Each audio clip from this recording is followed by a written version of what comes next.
Hello friends, welcome back to Lalitha's kitchen tips. ఈరోజు మనం ఈ వీడియోలో మీల్ మేకర్ మసాలా కర్రీ ఎలా చేయాలో చూద్దాము.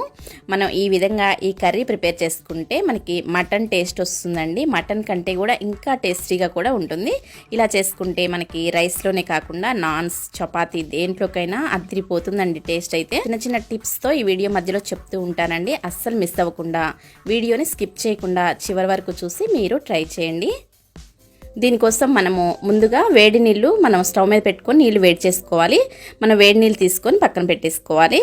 ఇప్పుడు ఇవి చూడండి, మీల్ మేకర్స్ నేను మరీ పెద్దవి కాకుండా మరీ చిన్నవి కాకుండా మీడియం సైజ్ తీసుకున్నాను. ఈ మీల్ మేకర్స్ని మనము వేడి నీళ్ళలో వేసి పెట్టుకోవాలండి. ఇలా మనము నీళ్ళల్లో వేసేసి ఇవి మునిగేలాగా ఒకసారి గరిటతో ఈ విధంగా అనండి, ఎందుకంటే ఇవి నీళ్ళపైన తేలుతూ ఉంటాయి. ఇలా ఒకసారి మొత్తం కలిపేసుకొని వీటిపైన మూత పెట్టేసుకొని మనం 10 నుంచి 15 నిమిషాల పాటు పక్కన పెట్టేసుకోవాలి. ఇప్పుడు మనం స్టవ్ వెలిగించుకొని ఒక ప్యాన్లోకి 1 టేబుల్ స్పూన్ ధనియాలు వేసుకోండి. అలాగే 2 ఇంచుల చెక్క వేసుకోండి, దాల్చిన చెక్క. అలాగే లవంగాలు ఒక 4 వేసుకోండి. యాలక్కాయలు 2 అయినా 3 అయినా వేసుకోండి.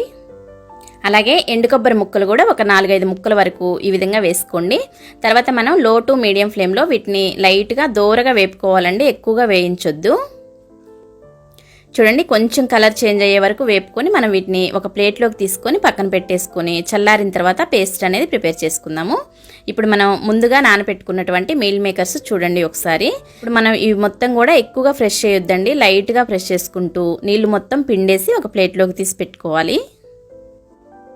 ఇలా మనము 10 నిమిషాల పాటు వేడి వాటర్లో వేసేసి ఇలా నీళ్ళు పిండేసి పెట్టుకుంటే మనకి ఈ మీల్ మేకర్స్ అనేది చక్కగా ఫ్లఫీగా వచ్చుంటాయి. చూడండి, ఒకసారి చూపిస్తాను. ఈ విధంగా వచ్చుంటాయి, ఉబ్బేసి మనకి ఫ్లఫీగా ఉంటాయి. ఇప్పుడు వీటిని మనము వేపుకోవాలండి. దానికోసం స్టవ్ వెలిగించుకొని ఒక ప్యాన్లోకి 1 టేబుల్ స్పూన్ ఆయిల్ వేసుకోండి. ఆ తర్వాత ఈ మీల్ మేకర్స్ కూడా వేసుకొని మనం లో టు మీడియం ఫ్లేమ్లో బాగా వేపుకోవాలి.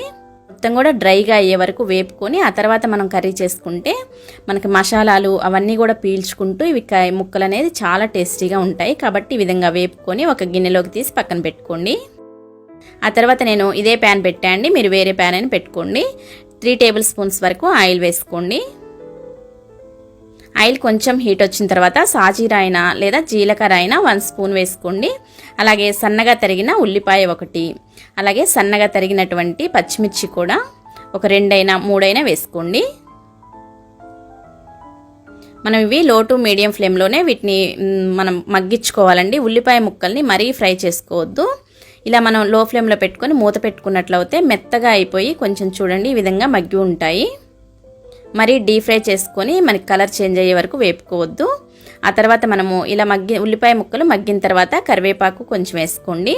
అలాగే ఒక 1/2 స్పూన్ నుంచి 1/2 స్పూన్ వరకు పసుపు, అల్లం వెల్లుల్లి పేస్ట్ 1 స్పూన్ వరకు వేసుకోండి. ఈ అల్లం వెల్లుల్లి పేస్ట్ అనేది ఇంట్లో చేసింది వేసుకోండి, చాలా బాగుంటుంది కర్రీ. బయట కొన్నదైతే అంత టేస్టీ రాదు. ఆ తర్వాత మనకి పచ్చి వాసన పోయే వరకు అల్లం వెల్లుల్లి పేస్ట్ని ఈ విధంగా కలుపుకుంటూ ఫ్రై చేసుకోండి.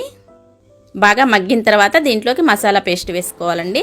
చూడండి, మనం ముందుగానే వేయించి పెట్టుకున్న మసాలాల్లోకి 1 టేబుల్ స్పూన్ వరకు వాటర్ వేసుకొని ఈ విధంగా మిక్సీ పట్టుకోండి. మనకి మసాలా పేస్ట్ అనేది రెడీ అయిపోతుంది. అల్లం వెల్లుల్లి పేస్ట్ కూడా బాగా ఫ్రై అయిపోయిన తర్వాత ఇప్పుడు మనం ఈ మసాలా పేస్ట్ వేసుకోవాలి. మనం మసాలా పేస్ట్ వేసిన తర్వాత మీడియం ఫ్లేమ్ వరకు స్టవ్ పెట్టుకొని దీన్ని కూడా మనం బాగా మగ్గించుకోవాలండి. మసాలా పేస్ట్ కూడా అస్సలు పచ్చివాసన అలా ఏమి ఉండొద్దు. దీనిపైన కూడా మూత పెట్టుకొని మనము ఒక 2 నిమిషాలు ఉంచినట్లయితే చూడండి మనకి ఆయిల్ అంతా కూడా పైకి తేలుతూ కనిపిస్తుంది. ఇలా వచ్చే వరకు మీరు మసాలా పేస్ట్ కూడా ఇలా ఫ్రై చేసుకోవాలి. ఇది ఈ విధంగా మగ్గుతూ ఉన్నప్పుడు మనం 2 టమాటాలు తీసుకొని నేను మిక్సీ జార్లోకి వేసుకొని పేస్ట్ అనేది ప్రిపేర్ చేస్తున్నాను. మీరు సన్నగా కట్ చేసి అయినా వేసుకోవచ్చు. ఇంకా మనకి గ్రేవీ లాగా కూడా వస్తుందండి, దానికోసం అనేసి నేను ఇలా వేస్తున్నాను. ఇప్పుడు చూడండి మనకి మసాలా పేస్ట్ అంతా బాగా మగ్గిపోయింది కదా. ఇప్పుడు ఈ టమాటా పేస్ట్ కూడా వేసేసుకొని నేను కొంచెం వాటర్ అనేది కడిగిపోస్తున్నాను. చూడండి, ఈ విధంగా మనము బాగా కలిపేసుకొని మనము లో టు మీడియం ఫ్లేమ్లో స్టవ్ పెట్టుకొని దీనిపైన ప్లేట్ పెట్టేసి మనకి బాగా ఉడకాలండి. ఈ టమాటా, ఈ మసాలా పేస్ట్ ఇదంతా కూడా బాగా ఉడికే వరకు మనకి 2-3 నిమిషాల పాటు ఈ విధంగా మూత పెట్టేసి ఉంచుకోండి. ఆ తర్వాత ఓపెన్ చేసి చూస్తే చూడండి మనకి ఎంత గుమగుమలాడుతూ మనకి చాలా గ్రేవీ అనేది బాగా పర్ఫెక్ట్గా రెడీ అయి ఉంటుంది. ఇప్పుడు మనం దీంట్లోకి ఇలా ఉడికేటప్పుడు బాగా ఉడికేటప్పుడు మనము ఈ మీల్ మేకర్స్ వేసుకోవాలి. దీంట్లోకి ఉప్పు కారం కూడా ఇక్కడే వేసుకోవాలి. చూడండి, ఉప్పు మీ టేస్ట్కి సరిపడా వేసుకోండి. నేను 1.5 స్పూన్ వేసాను. అలాగే కారము 2 స్పూన్స్ వరకు వేస్తున్నాను. ఎందుకంటే మనం మసాలాలు కూడా వేసాం కాబట్టి కొంచెం తగ్గించే వేసుకోండి, మీరు చూసి వేసుకోండి. అలాగే మటన్ మసాలా నేను 1 స్పూన్ వేస్తున్నాను. ఇది ఆప్షనల్ అండి, కాకపోతే మనకి మటన్ ఫ్లేవర్ ఎక్కువగా రావడం కోసం నేను మటన్ మసాలా వేసాను. ఆ తర్వాత ఈ విధంగా ఒకసారి బాగా కలిపేసుకోవాలి. మీడియం ఫ్లేమ్లో 1-2 నిమిషాల పాటు ఇలా కలిపేసుకోండి. ఇలా బాగా కలిసిన తర్వాత మనకి మసాలాలు మొత్తం కూడా ఈ మీల్ మేకర్స్కి బాగా పట్టడం కోసం మళ్ళీ దీనిపైన మూత పెట్టేసుకొని ఒక 2 నిమిషాలు ఉంచేసి తర్వాత దీంట్లోకి వాటర్ పోసుకోవాలి.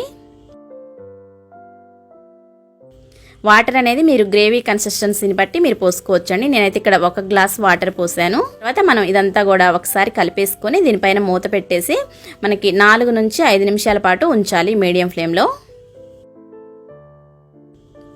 మనకి ఈ meal maker masala gravy curry అనేది ఈ విధంగా వచ్చి ఉంటుందండి. ఇప్పుడు మనకి గ్రేవీ కన్సిస్టెన్సీ మీకు ఇంకా కొంచెం చిక్కగా రావాలి అనుకుంటే మనం మూత తీసేసిన తర్వాత 1 నిమిషం పాటు లో ఫ్లేమ్లో పెట్టుకుంటే ఇంకా చిక్కగా వస్తుందండి.